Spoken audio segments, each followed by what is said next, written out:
Olá, bem-vindos a mais um vídeo aqui no canal Ricardo de Paris. Eu sou o Ricardo, hoje temos mais um capítulo do livro História das Invenções de Monteiro Lobato. Mas primeiro, curta o vídeo. E se for a primeira vez aqui, inscreva-se e acione o sininho para receber as notificações. Já curtiu? Já se inscreveu? Já assinou o sininho? Então, vamos para a história. Capítulo 9. O pé que roda. A roda. Aqui a ilustração com vários tipos de roda. Roda de carroça aqui no cantinho. Uma roda mais rudimentar em cima. Rodas dentadas. Aqui tem umas rodas mais antigas, mas não tanto. Pneus modernos. Ou melhor, um pneu moderno. Bastante coisa, né? Isso aqui acho que é uma roda de bicicleta. Minha filha, respondeu Dona Benta, o rodeio que dei para chegar à roda foi bem menor que o caminho seguido pelo homem para inventar essa coisa que parece tão simples. Eu resumi o caso fazendo que o mesmo peludo que descobriu o rolete fosse descobridor das vantagens do rolete queimado em forma de carretel. Mas é provável que muitos séculos se passassem para chegar do rolete ao carretel. E quantos mais para cortar o carretel ao meio e fazer dele duas rodas? Ou para ter a ideia de enfiar nessas rodas um eixo? Mas a ideia afinal surgiu, sem que os peludos pudessem sonhar as consequências infinitas de tal invenção. Se possuímos hoje milhares de máquinas para tudo, devemos-la à alavanca e à roda. Entre uma fábrica de tecidos, que você verá lá dentro? Rodas e mais rodas, de todos os tamanhos, de todos os tipos, lisas ou com dentes, inteiriças ou de raios. São essas rodas que distribuem a força, isto é, que movem todas as incontáveis máquinas de que se compõe uma fábrica. Já vi uma fábrica de tecidos, vovó, diz Pedrinho. A gente tonteia lá dentro. Tudo move, tudo gira, uma atrapalhada. Parece atrapalhada, meu filho, mas a ordem é perfeita. De um lado está a casa de força, onde fica a máquina geradora de vapor, composta da fornalha, onde se faz fogo, e da caldeira, onde fica a água que o fogo evapora. O vapor d'água possui o que se chama força de expansão. Quer dizer que, ao ser produzido, alarga-se procurando ocupar um espaço muito maior que o ocupado pela água. Esta tendência constitui a força que o homem aproveita. Saindo da caldeira, o vapor penetra num cano onde está o pistão. Sabe o que é pistão? É uma pista grande, respondeu Emília. É um tampão, uma espécie de rolha de aço colocada dentro do cano.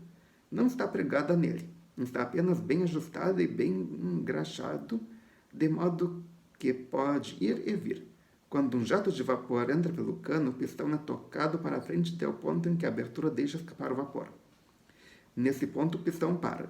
A manobra repete-se do outro lado, entra novo jato de vapor e empurra para trás o pistão que parou e também escapa pela abertura.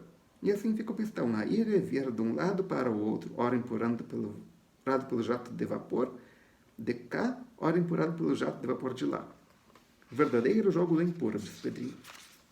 Bem, temos aqui o principal. Temos a força do vapor fazendo o pistão ir e vir sem parar. Foi essa grande coisa que James Watt inventou. A força expansiva do vapor transforma-se num movimento de vai e vem. Resta agora transmitir este movimento a uma roda o que se consegue por meio de uma haste que liga o pistão a um ponto da roda afastado do centro. Tudo muito bem calculado, de modo que quando o pistão vai para a frente, a roda também vai para a frente, impelida pela haste. Dando meia volta, quando o pistão vem para trás, a roda é puxada pela haste dá outra meia volta. Mais meia volta, com mais meia volta, forma de uma volta inteira. E aí está a roda a rodar. E enquanto vai e vem do pistão não para, a roda também não para de girar. A causa da força é isso. É a produção do vapor para o movimento de uma roda principal. Esta roda principal move por meio de correia outra roda colocada fora da casa de força. já no grande salão onde se acham as máquinas de lidar com os fios a tecer. Em geral, há nesse salão, de um extremo a outro, um grande eixo perto do forro. Numa das extremidades do eixo fica uma roda ligada pela correia à roda mestra da casa da força. E pelo eixo afora ficam numerosas outras rodas maiores ou menores, cada uma delas com uma correia que desce e vai girar a roda mestra da máquina que está embaixo. O vapor move o pistão move a roda grande move a roda mestra do salão. Esta roda mestra faz o eixo virar, o eixo virando, viram também todas as demais rodas a ele ligadas. Essas rodas virando também viram todas as rodinhas de todas as máquinas distribuídas pelo salão. E pronto. Aquele maquinário complicadíssimo, cheio de alavancas e ferros engenhosos, que se emergem de todos os jeitos, de todos os lados, com todas as velocidades, entram a mover-se com a maior harmonia, executando o trabalho que o homem quer. Uma desembaraça as fibras do algodão bruto, outra tece esse algodão em fios, outra enrola os fios em carretéis, outra tece morins, os algodõezinhos, as toalhas felpudas, outra dá um banho de goma no morim, outra corta o tecido de tantos em tantos metros para formar as peças, outra passa-o a ferro para que fique bem lisinho, outra dobra-o em peças, outra gruda as etiquetas. Esse é o tear a vapor. Atualmente, as fábricas acredito que utilizam mais o tear elétrico. Mas a ideia é a mesma. Só que em vez de ter maquinário que produz vapor, que esquenta água, esquenta vapor, etc., tem motor elétrico. O homem apenas dirige aquelas infinidades de escravas de ferro que não se cansam, não dormem, só se alimentam de óleo lubrificante. Ah, isso elas não dispensam.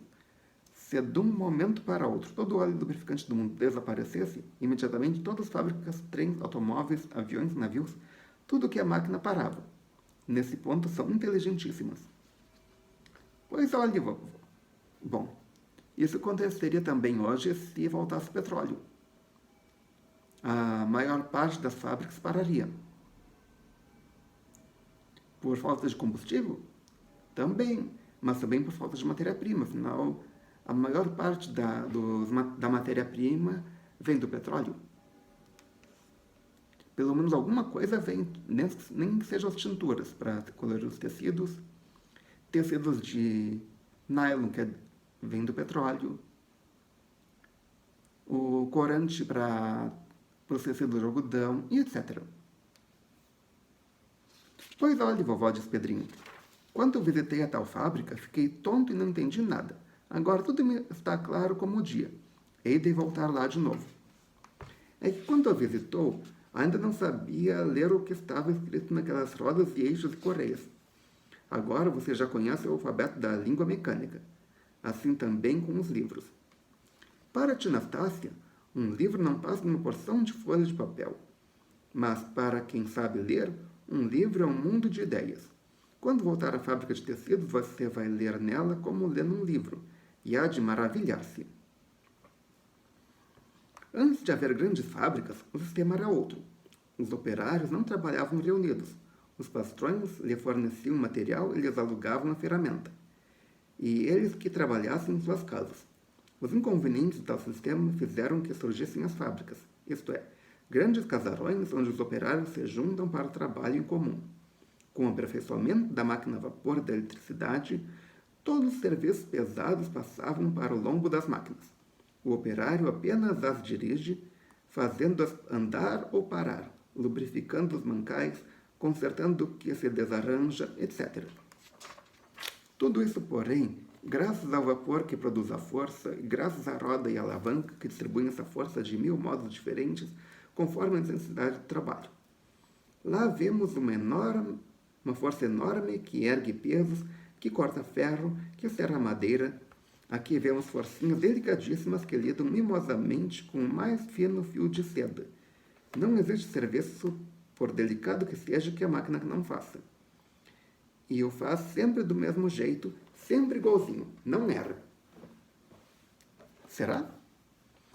Numa fábrica de relógios, por exemplo, é admirável a precisão com que a máquina fabrica todas as rodinhas e engrenagens quase microscópicas de um minúsculo relógio de pulseira, todas absolutamente iguais.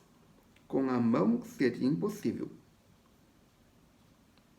Porém, a montagem atualmente nos relógios mais caros, a montagem toda é feita manualmente. Agora, para os relógios mais baratos, a montagem aí é feita por máquina. Vamos ver se você sabe. Uma máquina, uma fábrica, Vamos ver quem sabe essa resposta.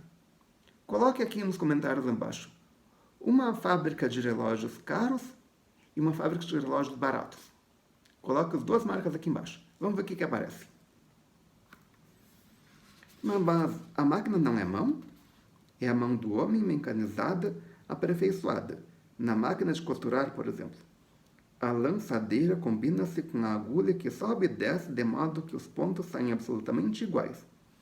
Que mão de carne seria capaz de fazer isso e com aquela velocidade? Aqui temos uma ilustração. Uma ponte. Por que uma ponte? Vamos descobrir mais adiante. A natureza deu ao homem a mão, que é uma perfeita maravilha. O cérebro deu à mão a eficiência mecânica, que é 1000 vezes mais maravilhosa ainda. Mas estou me afastando do assunto de hoje. O assunto é o pé, não a munheca. Estávamos na roda, não é assim? Estávamos no carretel tostado ao fogo que virou 2 rodas, advertiu a menina. Isso mesmo. A roda começou assim, tosca, brutíssima, pesadona, um monstrengo. Mas começou e isso é tudo. O que começa não para mais. Segue aperfeiçoando-se até o infinito. A roda começou permitindo a multiplicação da força do pé. Sem aquele rolete que o fogo queimou, não teríamos os fortes e os aviões. O que tem o avião a ver com a roda? Tem tudo. É movido por meio de uma hélice, que não passa de uma roda com pás de um certo jeito. Entre as várias filhas da roda está a hélice. Mas a roda não se generalizou nos tempos antigos como está generalizada hoje. Houve povos que a ignoraram. As populações primitivas da América, por exemplo, desconheceram-na completamente. Quando os primeiros colonizadores introduziram aqui os veículos de roda, o espanto dos índios foi grande. A roda, ou antes, o veículo de roda, exige uma superfície lisa em que possa rodar. Isto é, exige boa estrada. Ora, isso de estrada boa é coisa que só existe em certos países, de maneira que ainda hoje, em muitos pontos do mundo, há menos veículos de roda do que veículos de 4 pés. O burro que leva a carga ao lombo. Mas só existem estradas onde existem veículos. Só existem veículos onde existem estradas. Se não existem veículos, não tem por que fazer estradas. Se não existem estradas, não tem por que fazer veículos. Discorda ou não? Coloque aqui nos comentários aqui abaixo se você concorda ou discorda. Os 2 grandes veículos dos países sem boas estradas são a tropa e o carro de boi. O carro de boi tem a propriedade de dispensar estradas. Não há por onde não passe. Sobe morros, atravessa lameiros horríveis, onde atola até os eixos. De uma lentidão extrema, de uma grande capacidade de transporte. De uma lentidão extrema e de uma capacidade de transporte mínima, no entanto, seguríssimo. Chega sempre ao seu destino. As rodas do carro de boi são rodízios maciços. Forma ainda conservada por causa dos atoleiros. Se em vez de maciços fossem de raios, como as de carroça, ficariam presos na lama. Em cada carro encangam-se, às vezes, até 20 juntas de boi. E lá vai pela estrada fora aquela animalada imensa, aquela procissão de bois puxando um carrinho que não transporta mais de 600, 700 quilos. Um caminhão automóvel carrega toneladas. Um trem, muito mais ainda. Em matéria de rapidez, um carro de boi mal ganha das lesmas. Caminhada de 2 léguas por dia já é boa. Um caminhão vence 2 léguas em 15 minutos, e com carga 5 vezes maior. Um trem vence facilmente os 2, tanto em velocidade como em carga. Os egípcios, os romanos, os gregos, os babilônicos, todos os povos da antiguidade civilizada tinham carros aos quais davam grande importância. Quando queriam representar a imagem de Deus, punham-no de pé num carro de 2 rodas.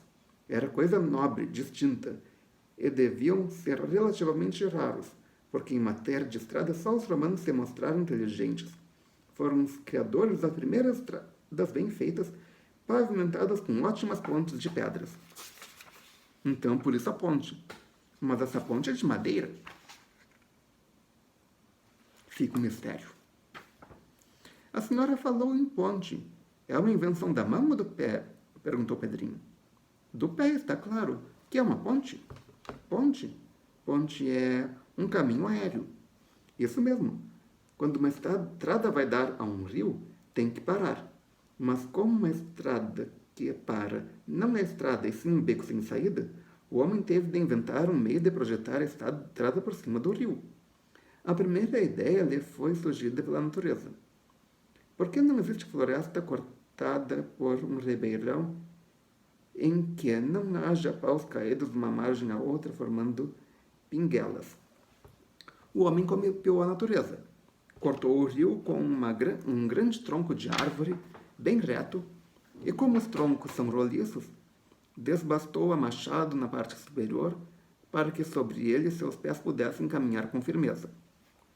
O tronco de pau, entretanto, só resolve o problema da passagem dos rios estreitos. E os largos?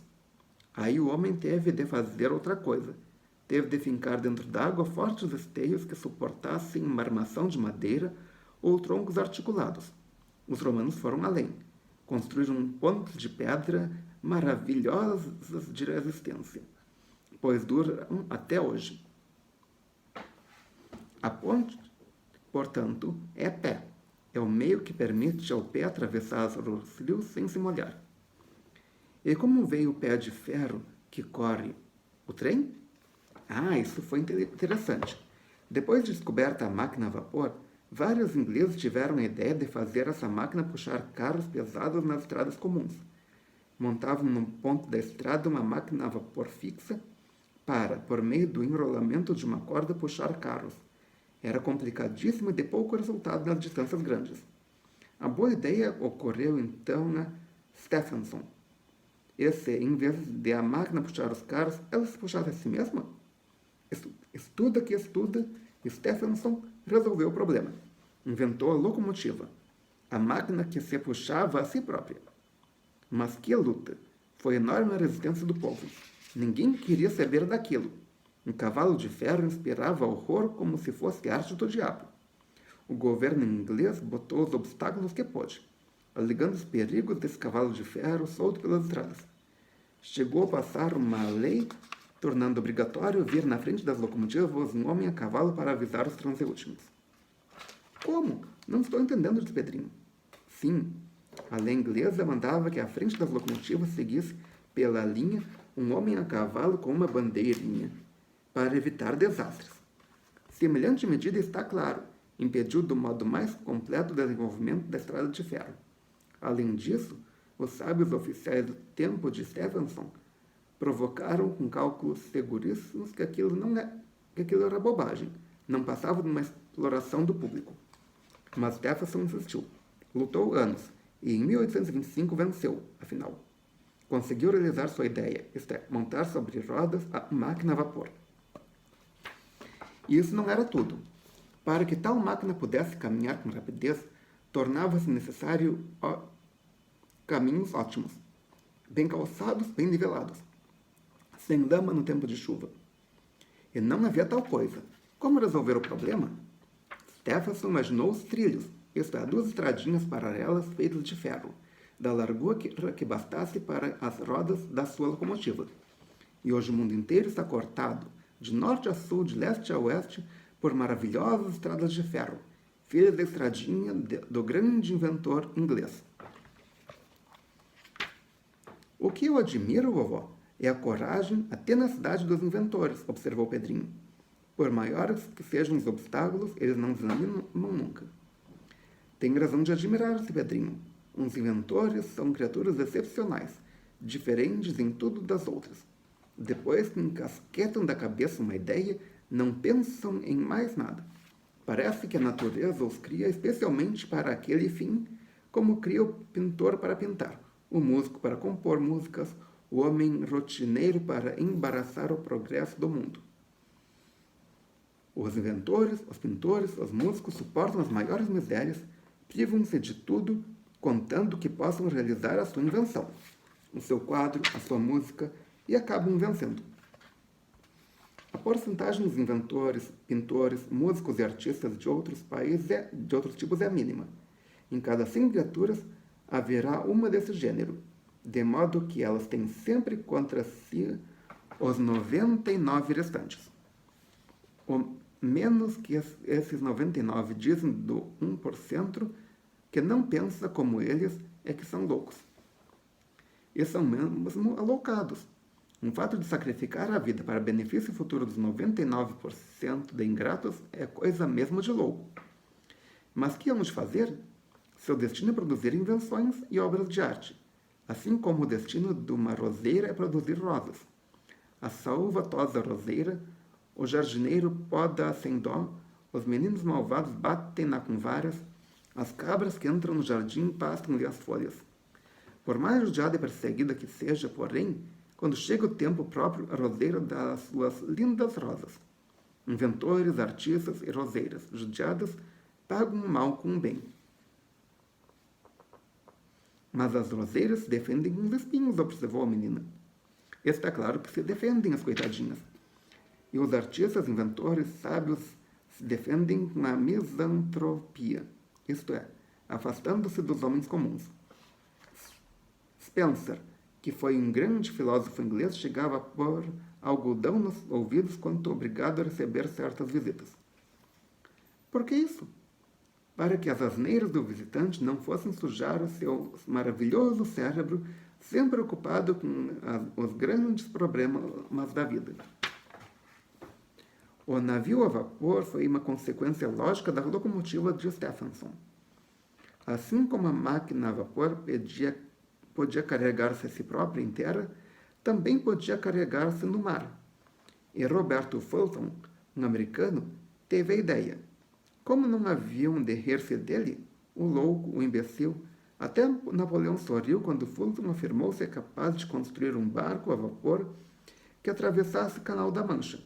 Hoje não existe mar em que os navios de Fulton não deslizem por cima como baratinhas fumegantes.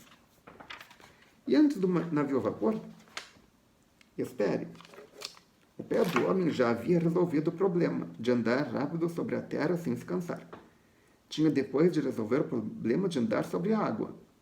Um tronco boiando deu a primeira ideia da canoa. Mas um tronco não tem estabilidade. Virava facilmente de um lado ou de outro. Foi preciso escavar esse tronco, e a canoa surgiu. Para escavá-lo, o homem recorreu ao fogo lento. Queimava com brasas o tronco até tê-lo na forma de canoa. A canoa foi primeiramente movida pelas mãos que iam empurrando a água para trás. Como não desse rendimento e cansasse muito, um canoeiro teve a ideia de incompridar a mão com um remo, que é uma palma de mão de pau posta num cabo. Pronto! Estava inventada a navegação. Da canoa vieram as galeras dos romanos e outros navios antigos. As galeras empregavam um grande número de remos movidos por escravos. Um dia, um canoeiro que perdeu o remo longe da costa teve a ideia de erguer contra o vento um couro que trazia. A canoa deslizou veloz. Estava inventada a vela. Era só fincar na canoa um mastro e amarrar nele um couro esticado com as pontas seguras por meio de cordas. Desta humilde canoa de vela de couro saíram navios veleiros com que os navegantes do século XVI puseram todas as terras do mundo em ligação umas com as outras. e saiu o comércio marítimo, que consiste em levar os produtos de um país para outro. Do Brasil, os navios de vela carregaram o pau-brasil usado na tinturaria da época. Das Índias, traziam as famosas especiarias. Da África, traziam escravos e da Europa trouxeram os colonos que formaram os nossos países da América. Afinal, surgiu o barco a vapor, e a vela teve de ceder seu cetro de rainha dos oceanos. Graças à canoa, ao barco de vela e hoje aos grandes navios a vapor, o pé humano conseguiu o milagre de caminhar sobre a superfície dos mares tão seguramente como caminha em terra. Outra invenção para dar eficiência ao pé humano foram os túneis, ou caminhos subterrâneos que varam as mais altas montanhas ou passam por baixo de rios. E a escada, vovó, também não é pé? Certamente. Com a escada, o pé de quilômetro de subir até certas alturas. Se houvesse uma escada até a lua, podíamos ir até a lua a pé. Mas não chegaríamos nunca, observou Pedrinho. A distância eu sei qual é. 354 mil quilômetros. Cada degrau tendo um palmo, seriam... Narizinho fez depressa a conta, dando a cada palmo 20 centímetros, respondeu. 1.770 milhões de degraus. Pedrinho não quis ficar para trás. Calculou depressa quanto tempo um homem levaria para subir todos aqueles degraus e disse. Se um homem subisse 1.000 degraus por dia, tinha de levar 1.770.000 dias subindo, ou seja, 4.850 anos.